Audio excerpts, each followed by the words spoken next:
Друзья, всем привет! Вы смотрите на Задай подкаст. Записываем мы его сразу же по окончанию UFC 310, где выступал Шавкат Рахмонов, завоевал 19-ю победу.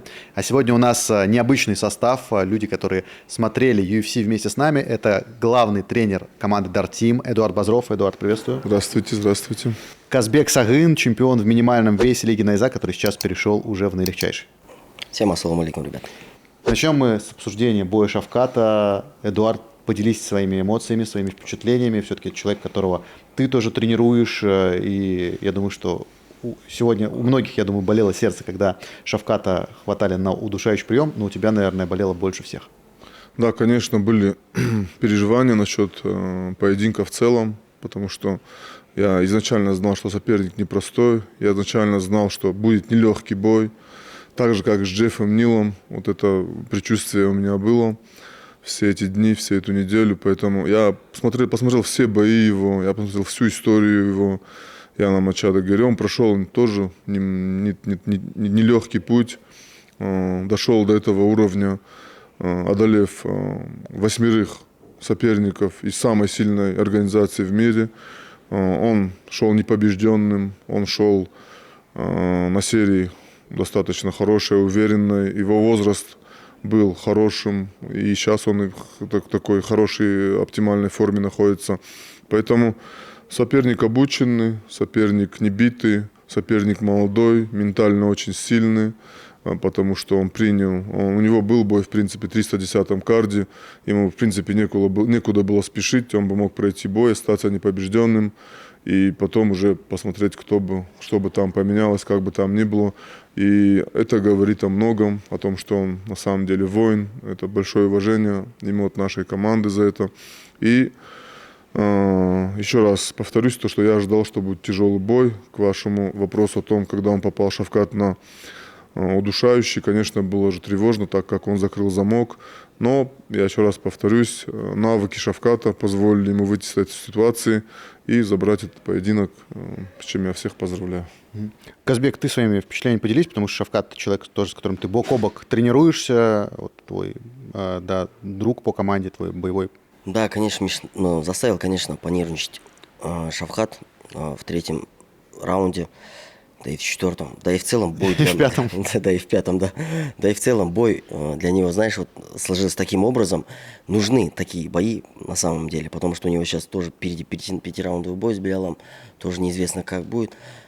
Тяжело прошло, но он в большом объеме выполнил работу, конечно. Были моменты, были ошибки именно в позиции борьбы, как мы видели. Конечно, со стороны больше виднее, но в клетке там столько на тебя давление идет, я сам понимаю.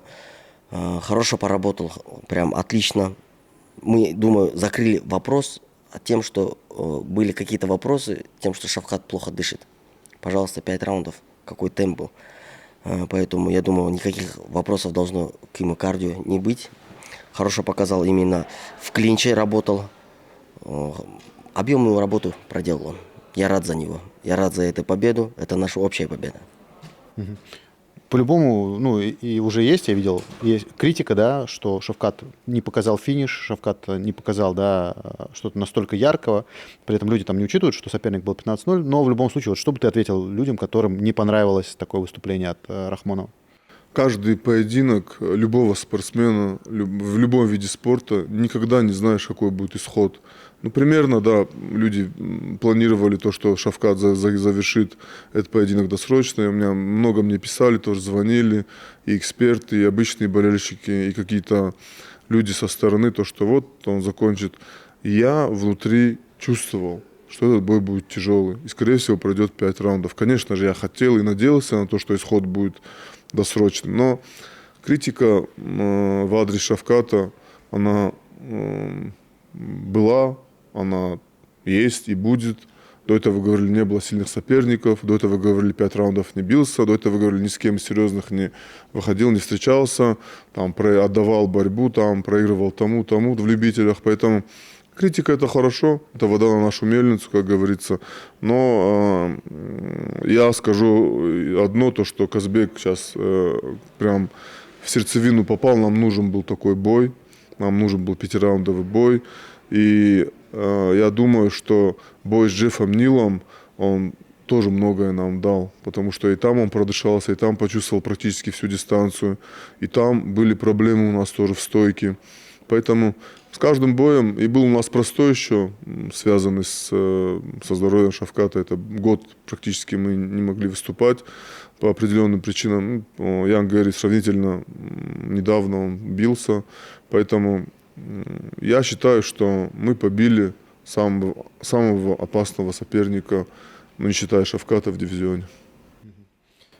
Слушай, Казбек, вот у тебя какие ощущения, когда видишь, что вот, в UFC, да, Шавкат, мы с тобой это чуть на трансляции обсуждали, но думаю, что в подкасте тоже стоит повторить. В UFC Шавкат, в UFC Асол Мабаев, ты парень, который идет без поражений, чемпион лиги Найза, и по-любому же тоже есть амбиции какие-то, и когда ты видишь, как там, да, ликуют, вот здесь вся студия, да, там, не знаю сколько, 100 человек, все кричали за Шавката, переживали после каждого там его удачного удара или наоборот, там, после того, как ему спину забрали, вот. Хочется ли тебе побывать там в самой сильной лиге мира? Да, конечно, у нас сейчас вот главный тренер сидит, у нас впереди большие планы на 2025 год.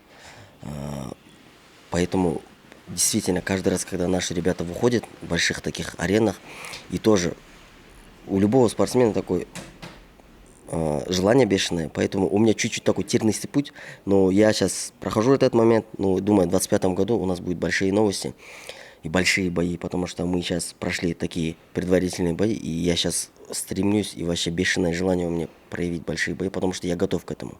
Я ментально готов к этому, и физически, потому что меня ждут, наверное, только большие бои, и я пару боев, наверное, здесь проведу, и я хочу еще вообще часто драться, сейчас чуть-чуть залечиваем травмы, поэтому следующий год, я думаю, у нас большие перспективы, именно на 25-й год у меня большие перспективы. Ну, конечно, мы располагаем, этому все Аллах распределяет. Поэтому большие бои ждут нас еще. Я еще свои большие бои не выиграл. Okay. Эдуард, что думаешь о перспективе Казбека? Где-то 2 года назад у Фанили такая полоса черная небольшая была. И очень много людей говорили, что ему пора завершать карьеру, что он уже как спортсмен, он уже все, что мог, сделал. Я же посмотрел на это совершенно по другим ракурсам. Я также смотрю на Казбека. Я сказал Фанилю тогда, что твои громкие бои еще впереди, громкие победы еще впереди, ты еще заявишь о себе. Поэтому самое главное работать, самое главное тренироваться. И твоя работоспособность, твое отношение к делу позволит тебе выйти на совершенно другой уровень. Также и Казбек. За плечами очень большая любительская карьера. Уже 6 профессиональных боев. Он был чемпионом лиги Найза в наилегчайшем весе. Это о многом говорит. Провел супербой с Багдатом Жубанышем, который до сих пор обсуждают. Была, конечно, у нас чуть-чуть со здоровьем, чуть-чуть были проблемы, конечно. Но сейчас Казбек вернулся. Он выиграл достаточно крепкого бразильца. Сейчас опять таки же на тренировках у него очень был серьезный перелом, как все знают. Сейчас мы опять восстанавливаемся. И в 2025 году вы увидите Казбека, который покажет совершенно другой уровень. Уровень и борьбы, и ударки, и ментального настроя, и физподготовки.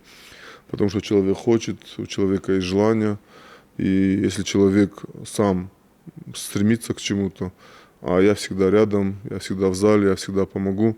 Тем более Казбек один из тех людей, которые на самом деле с сердцем чемпиона, которые хотят чего-то добиться. Поэтому будем работать и показывать результат, потому что наша команда, это 4 локомотива у нас есть в команде. Это Шавкат, Асу, Фаниль и Казбек. Вот эти 4 человека, на которых, в принципе, наша команда должна работать, на которых, в принципе, наша команда должна равняться.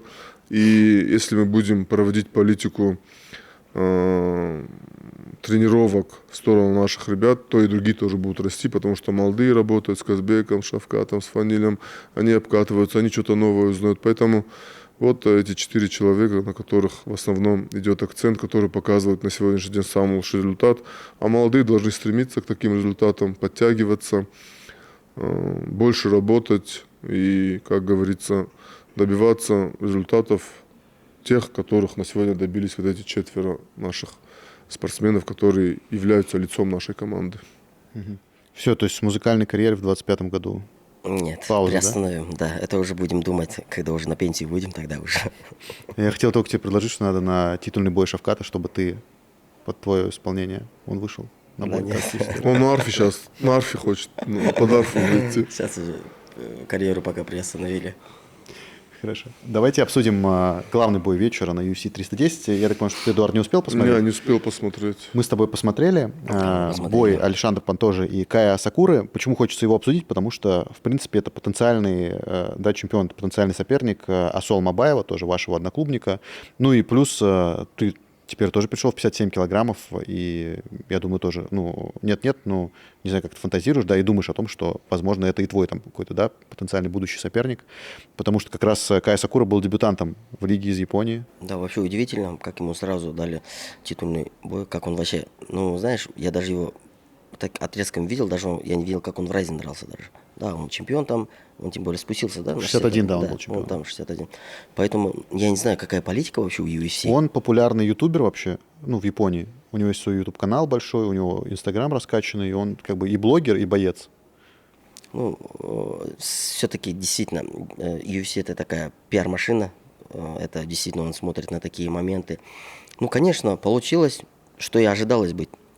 Вот до боя ты мне говорил, что у него борьба очень слабая. В ударке он меня впечатлил. Знаешь, еще такая борьба была у них скоростная. Позиция менялась быстро. Да, чуть-чуть где-то он преуспевал, как он выходил вообще пару с положений борьбы. Меня это удивило. Но Пантожа проделал хорошую работу, забрал спину. Тут же, в один же момент, когда он забрал спину, треугольник закрыл. И там и за каких-то 20-30 секунд он задушил его. При одном хорошем захвате он завершил бой. При этом говорится, то есть Ryzen и другие организации это все-таки не уровень UFC. Поэтому они оба показали такой изначально, первый раунд такой зрелищно показали, но все-таки темп они задали хороший. И Пантожа второй раунд чуть-чуть сбавили темп, он быстро спину забрал и показал то, что Ryzen, дорогой мой, это не UFC тебе. У этой игры есть уровни. Да. Что ты думаешь по поводу Пантожи и потенциального боя с Асолом Мабаевым? То есть Асу уже сейчас готов, или все-таки ты бы там хотел, чтобы еще какой-то один бой он провел? Потому что Асу сейчас 7-й номер, и, в принципе, перед ним еще, получается, 6 человек есть. В принципе, Асу готов. Просто я знаю то, что UFC еще раз могут проверить, дать какой-то претендентский бой. Поэтому мы должны готовиться на конец февраля. Примерно будет уже известно скоро, кто будет соперник, когда будет бой. Потому что переговоры уже ведутся, пока имя неизвестно, соперник неизвестен, но то, что бой состоится до Рамадана, это 100%. Поэтому мы будем готовиться. Я думаю, Асу очень неудобный соперник будет для Пантожи, так как борьбу хорошо чувствует, хорошо дышит. Поэтому и в ударной технике сейчас в последнее время набирает. Поэтому будем готовиться. У каждого свое время, у каждого свой уровень. Поэтому мы понимаем то, что на сегодняшний день Пантожа это очень сильный соперник. Не просто так, он столько раз уже и защищал пояс. Но чтобы до него дойти, скорее всего, нам потребуется 1, может 2 боя. Поэтому будем смотреть.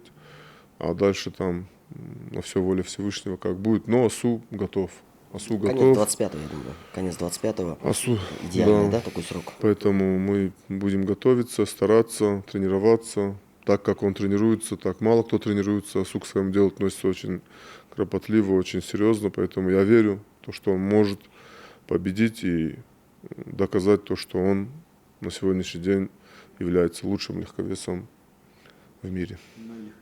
Легковесом, да.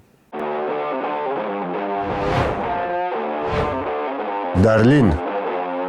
Будь чемпионом в бизнесе. Доверь рутину Дарлин.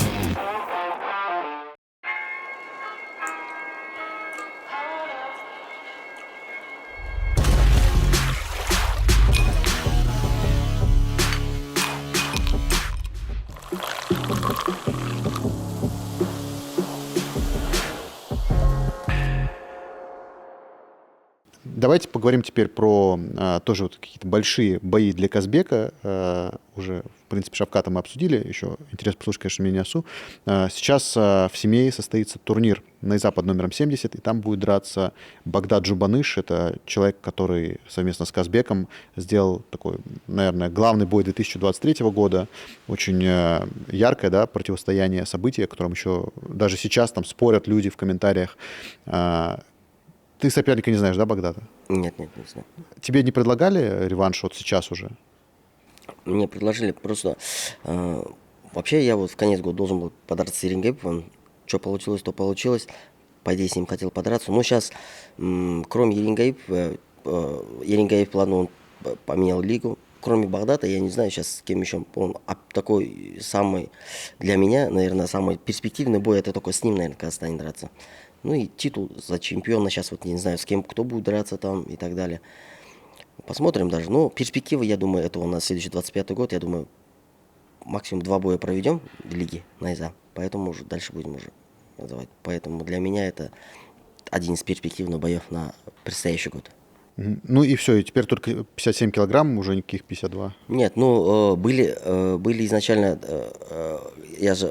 если мы будем с ним драться, может, в промежутке мы с ним договоримся до 55, 5. Ну, если было бы хорошо вообще, если бы мы с ним подрались бы за вакантный титул 57 килограмм. Ну, он согласится, нет, ну, скорее всего, нет. Он по-любому знает то, что каких-то 2 килограмма для меня это очень большой такой сыграет в пользу, да. Ну, не знаю, если договоримся, в 55 промежутке я соглашусь. Но 53 однозначно уже, конечно, нет. И в 55, блин, я сейчас даже посмотрим. В любом случае, мы договоримся насчет веса. Ты вот как смотришь на этот бой? Должен произойти реванш? Конечно, должен произойти реванш. И реванш хорошо было в 57 килограмм, потому что я не вижу в 57 килограмм сейчас кого-то, кто бы собрал хотя бы 20% зрителей, как собрали бы Багдад и Казбек. Я уверен, что второй бой вызвал бы очень большой интерес не только в Казахстане, но и во всем СНГ. Ну, я смотрю на лигу, смотрю на вес, на 57 килограмм. И там, конечно, есть молодые какие-то ребята, выступающие в этой весовой категории. Но на сегодняшний день больше всех заслуживают и больше всех такой хайповый, как говорится, бой, который хотели бы увидеть многие. Это Багдад и Казбек. И если бы мы договорились насчет весовой категории, насчет этого боя, я бы очень хотел, чтобы они провели этот бой. Сейчас как раз если травму залечим, все залечим, будем примерно в апреле примерно будем готовы к хорошему бою. Если нет, то я думаю, что привозят в лиги за пояс и корейцев приводят на Изу и разных, там сразу за пояс дерутся, которые вот недавно тоже в 61 килограмм тоже прошел бой. Свящев с нашим Достаном бились они. Почему бы нет, если не согласятся наши актюбинские братья на такой поединок в 57 килограмм, я бы свое мнение выразил, то, что можно было кого-то привести, того же бразильца хорошего, там, из СНГ кого-то посмотреть, там, из наших СНГшных клубов, так же, как привезли Достану. Это был бы тоже интересный бой, но я еще раз повторюсь, то, что Багдад Джубаныш для нас очень интересен. После боя с Багдадом мы очень сильно выросли и ментально, и в техническом смысле. Мы увидели свои ошибки в этом бою, потому что такой человек, такой очень сильный спортсмен, дал нам возможность увидеть наши дыры. Мы хотели бы этот бой, и чтобы он состоялся в категории выше. Я думаю, Багдад может набрать тоже вес, и в каком-то определенном весе промежуточном можно было бы договориться и устроить большое шоу в Алматы-арене. Тоже я чуть попозже хочу попробовать сделать интерактив и позвонить нашему корреспонденту там. Нурбек Карабала полетел на UFC. Интересно тоже его впечатления послушать и понять, кто-то у вас в семье дерется. Тебе звонит Асу? Да, это Нурбек звонит. Нурбек раз, прям? Да. Ничего себе, я сказал, давай да, подключим и его. Нурбек как раз звонит. Включи только запись экрана. Да, запись экрана включим, все включим. Нурбек. Ассаламу алейкум. Да, Нурбек, вспотел. Можешь на видео ты в сделать? эфире, Нурбек. Мы в эфире. Мы в эфире. Ну, наверное, все вспотели.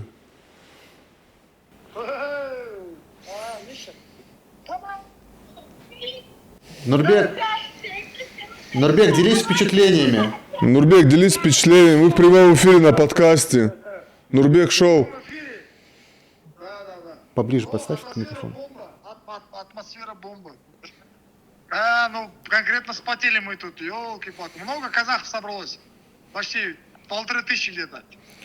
Ну, вспотели, конечно. Бывают и такие бои, конечно. Не всегда, как говорится, коту масленица. Бывают и тяжелые моменты. Поэтому я думаю, что такой бой нужен был как раз-таки. 5 раундов. Я поздравляю, Нурбек, я поздравляю тебя Всех с победой. Вот тебе хочет вопрос задать еще Миша один, и все, и мы тебя отпускаем. Да, Миша.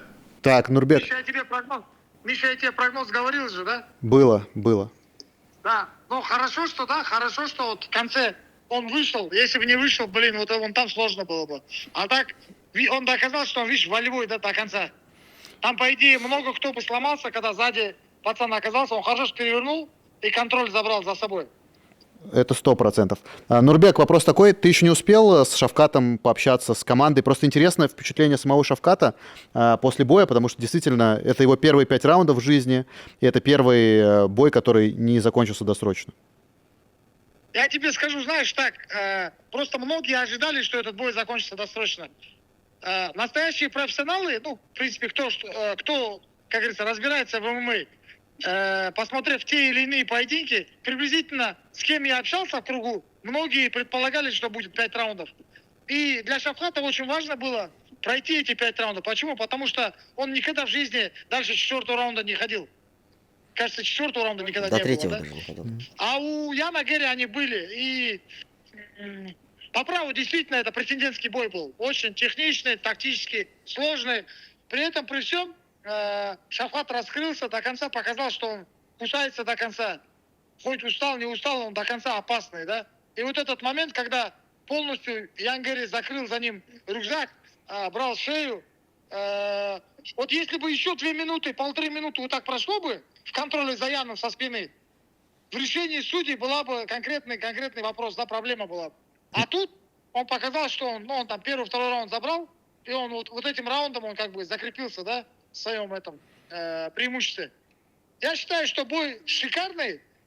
Я не общался с командой, ну, в смысле, по телефону пообщались, сейчас у них там медиа-мероприятие, и они все заняты, да. Но в целом, я тебе скажу, я думаю, что Шавкат не совсем доволен тем, что произошло, но это говорит о том, что парень очень амбициозный, хочет выиграть и ни в коем случае себе не дает такого, знаешь, как бы мнения, что он может проиграть или там. Но сегодня ему столкнулся такой соперник, который дерется до конца. Вот это был кайф. Вот это было действительно сложно, но при этом, при всем, на арене ты бы видел, что творилось. Слушай, Вообще, я уже видел, что была драка. Можешь про это рассказать? На эмоциях. Ну там драка как? Я как понял, я не знаю, всей сути я там не был, но я как понял, тот Мираб обматерил наших ребят, типа сказал, что Шавкат проиграет.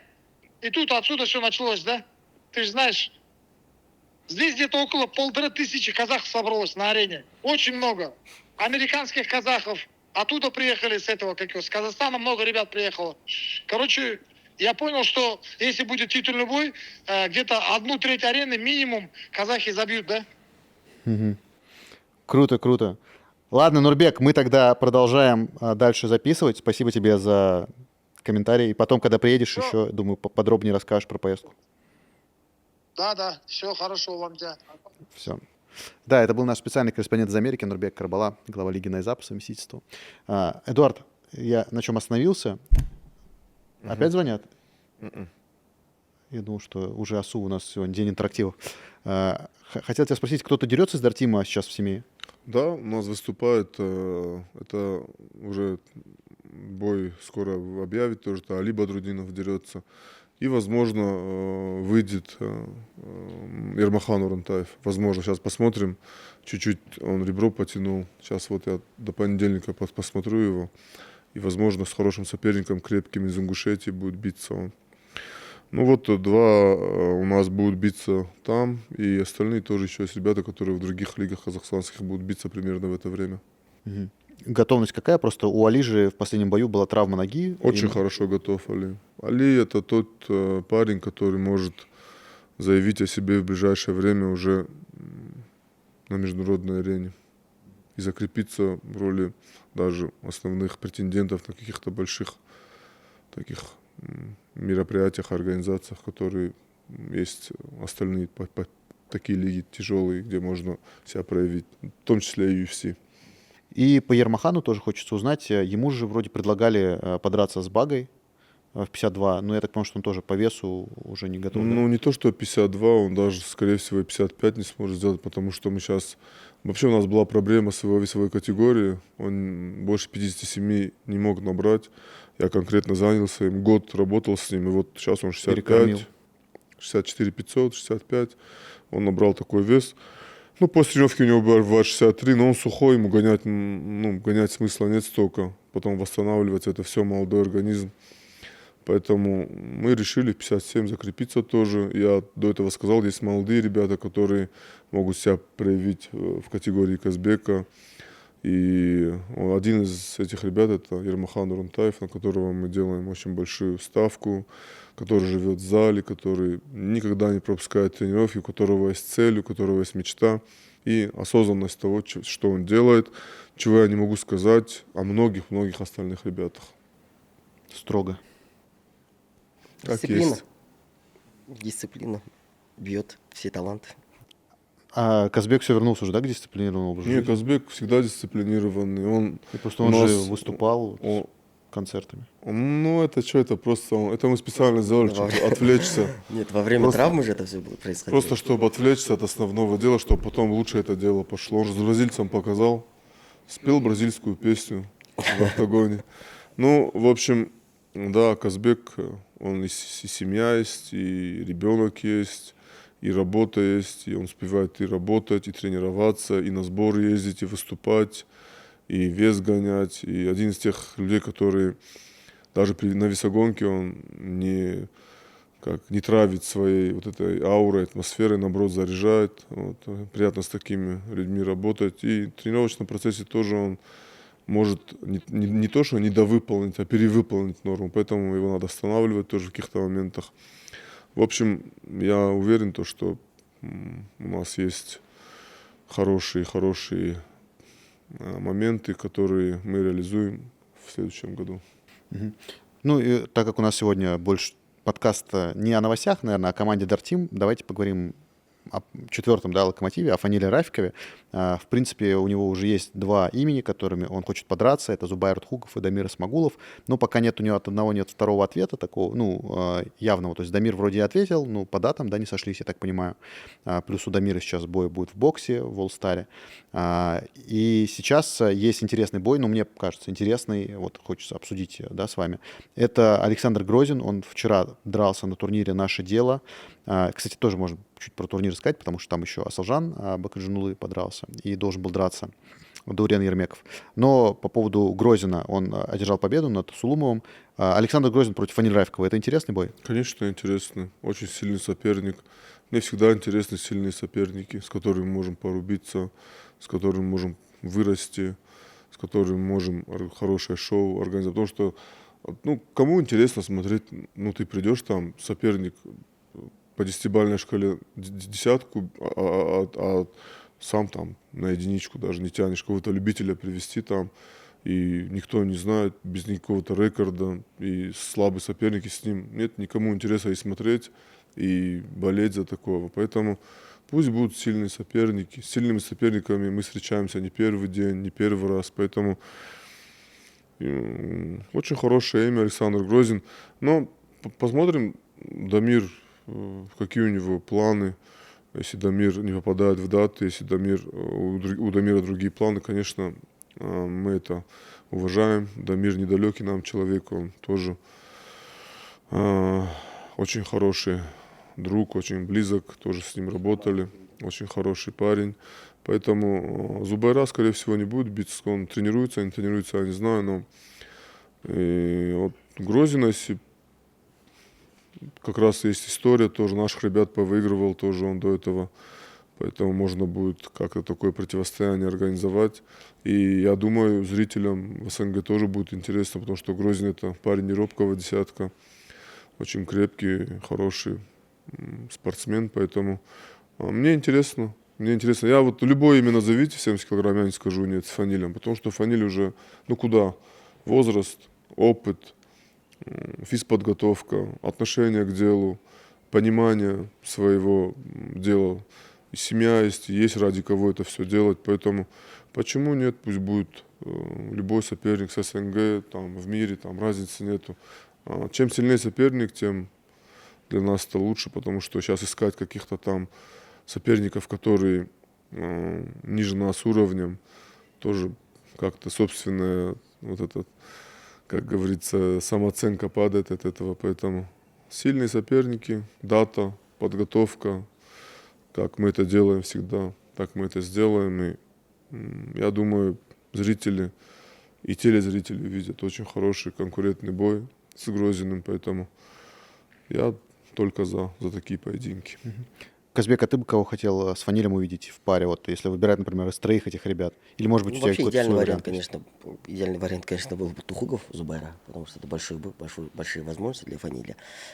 Ну и, я не знаю, я не особо хотел бы его видеть против Дамира Исмагулова, потому что все-таки когда-то были сокомандниками.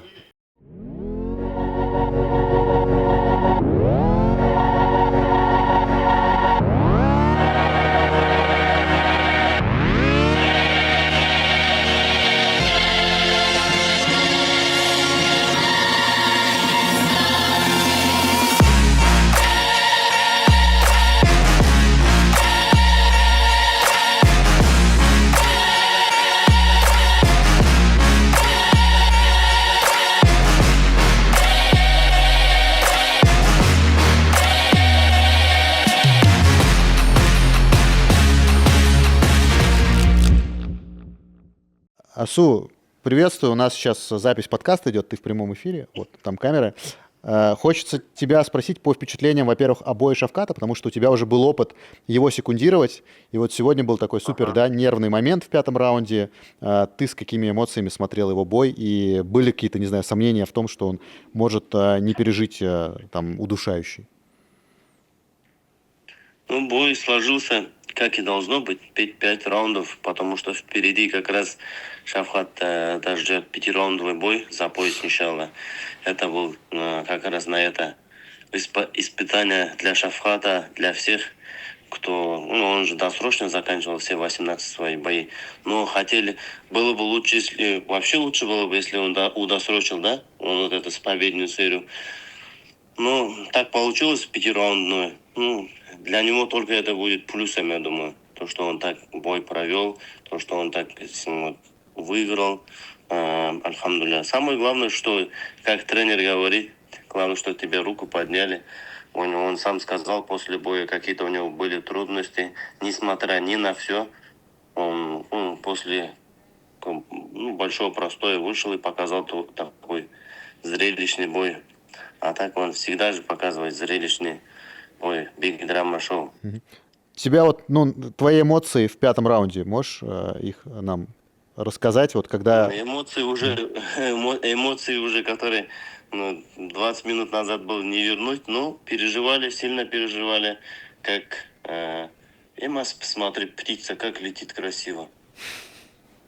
Иногда у него бывают такие моменты, где он за всех так переживаем, если там Фаниль дерется, Казбек дерется, Шавкат дерется, когда самые близкие сокомандники вот так дерется, еще прославляет твой флаг Казахстана, когда весь мир наблюдает, и Шавкат сам по себе открывает путь такой большой бойцам, которые из Казахстана.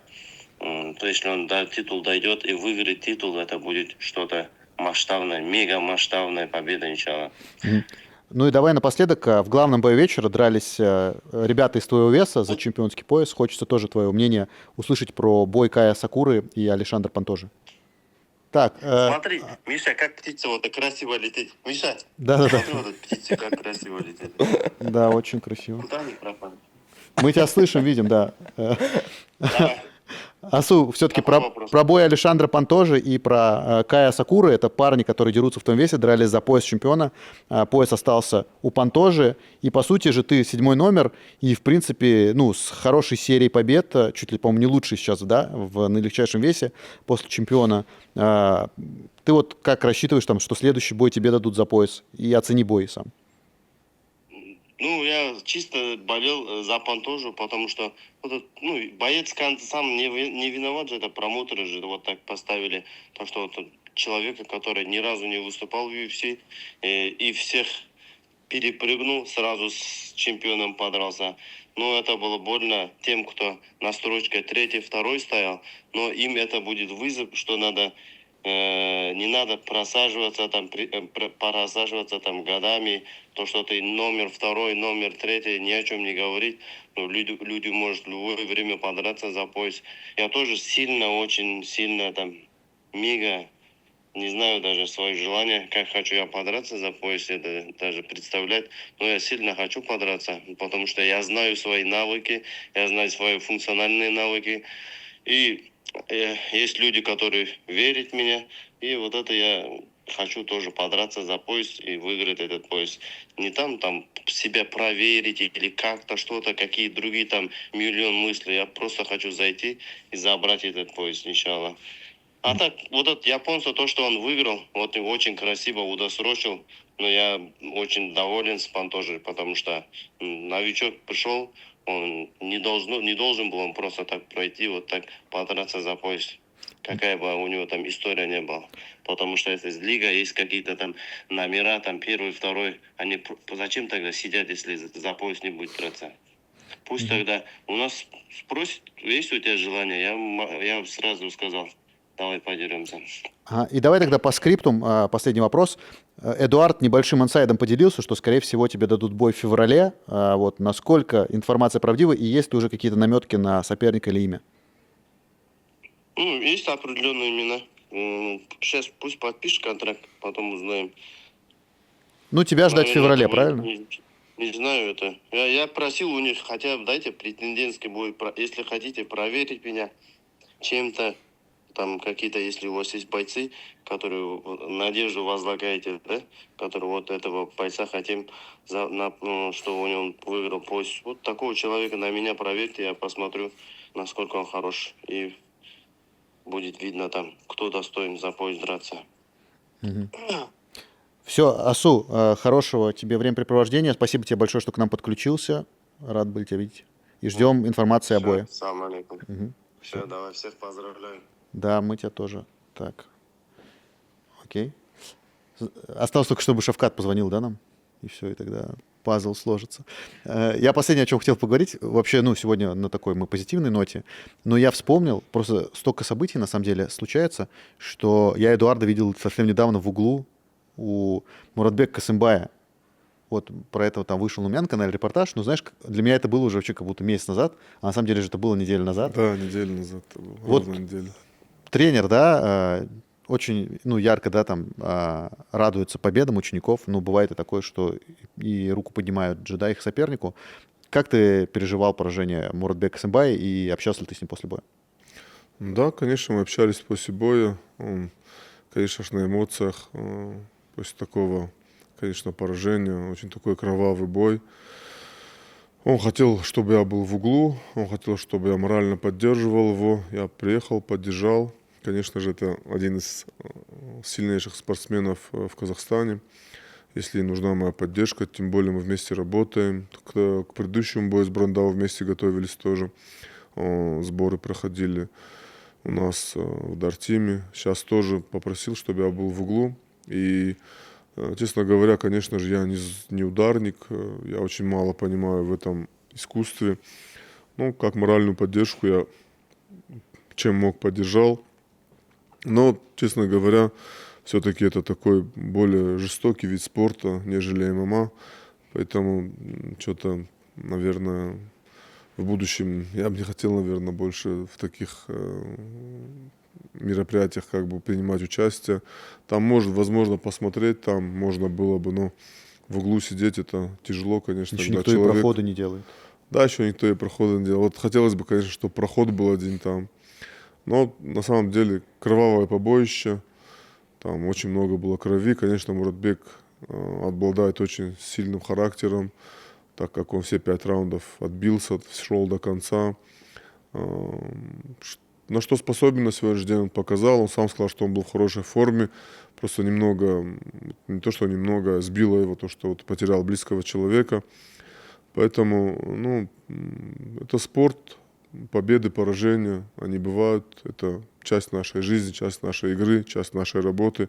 Поэтому следующий поединок у него тоже будет проходить по правилам бокса. Ты в углу будешь? Ну, я, скорее всего, не буду здесь в Алмате, потому что у меня в планах в конце месяца поехать домой в Осетию. Там маму видеть давно не видел, поэтому, скорее всего, меня в углу не будет. Ну, честно говоря, так, если прям сильная просьба, буду ли поддержка, то можно еще попробовать, но сам, честно говоря, сам не хочу. Ну, не мое, как бы, это вообще не мое, далеко не мое. Окей, я думаю, что много сегодня обсудили. Были гости у нас в эфире. Сегодня немножко в укороченном формате, потому что утром все это снимаем. Всем надо уже домой тоже, к семьям. Эдуард, спасибо. Спасибо Было вам интересно. большое, Миш. Казбек, тоже Как спасибо. обычно. Конечно, Наших подписчиков интересно. хочется попросить подписываться на социальные сети Эдуарда. Он сейчас стал более активно вести свои соцсети. Даже рекламу стали у него покупать, я видел там. Также у Казбека подписывайтесь на его социальные сети, подписывайтесь на социальные сети Дартима, Лиги Найза. Все это будет у нас Сегодня на по скидке экране. дадим что-нибудь такое. Что? По скидке, говорит, По что-нибудь. скидке дадим. Рекламу за скидку такую. Да, покупайте рекламу. Увидим вас через неделю и ждем вас на турнире Найза 70, который пройдет уже 20 числа в городе Семей. Покупайте билеты, смотрите трансляцию на сайте Найза ТВ. Всем до встречи. Встречи. Увидимся в семье.